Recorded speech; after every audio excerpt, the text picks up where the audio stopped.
ഇന്ന് ഞാനൊക്കെ നമ്മുടെ കൺസൾട്ടേഷനൊക്കെ കഴിഞ്ഞില്ല 5:30 ആയപ്പോൾ ഞാൻ ഇറങ്ങി. ഒരു 8 മണി വരെ ഉണ്ട്. ഇത് കഴിഞ്ഞ വെച്ച് ഞാൻ ഇങ്ങനെ വന്നപ്പോൾ ഇവിടെ കൽപ്പനയിലെ ത്രോ ബോൾ മാച്ച് നടന്നുകൊണ്ടിരിക്കുകയാണ്. എവിടെയാണ്? നമ്മുടെ ബീച്ചിന് തൊട്ടടുത്താണ് ത്രോ ബോൾ മാച്ച്. കുട്ടികളെല്ലാവരും ഉണ്ട്. കളിയും കാര്യങ്ങളൊക്കെ ആയിട്ട് നടക്കുന്നു. അങ്ങനെ ത്രോ ബോൾ മാച്ച് കാണാൻ വന്നതാണ്. എങ്ങനെയുണ്ടെന്ന് നോക്കാമല്ലോ.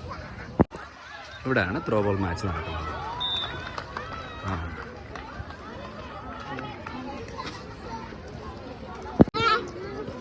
കുട്ടികളെല്ലാം കളിക്കുന്നു. എല്ലാം ലേഡീസ് തന്നെയാണ് ഇവിടെ. റെഫറിയും കോർഡിനേറ്റേഴ്സും കളിക്കുന്നവരും എല്ലാവരും.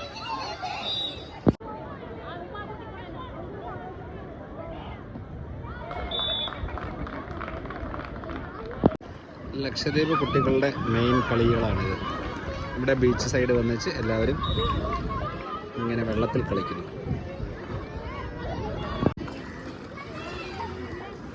ഇവിടെ ശരിക്കും പറഞ്ഞാൽ ഈ ത്രോ ബോൾ മാച്ചൊക്കെ ഓർഗനൈസ് ചെയ്യുന്നത് ഇവിടുത്തെ ക്ലബ്ബുകാരും അതേപോലെ ഹോട്ടലുകാരും ഒക്കെ ആയിരിക്കും. ഇതിൻ്റെ സ്പോൺസർഷിപ്പും കാര്യങ്ങളെല്ലാം അത് ഇങ്ങനെ റിപ്പീറ്റഡായിട്ട് നടക്കുന്നൊരു കാര്യമാണ്.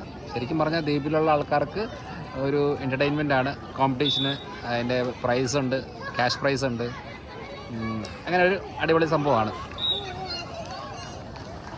Throw ball.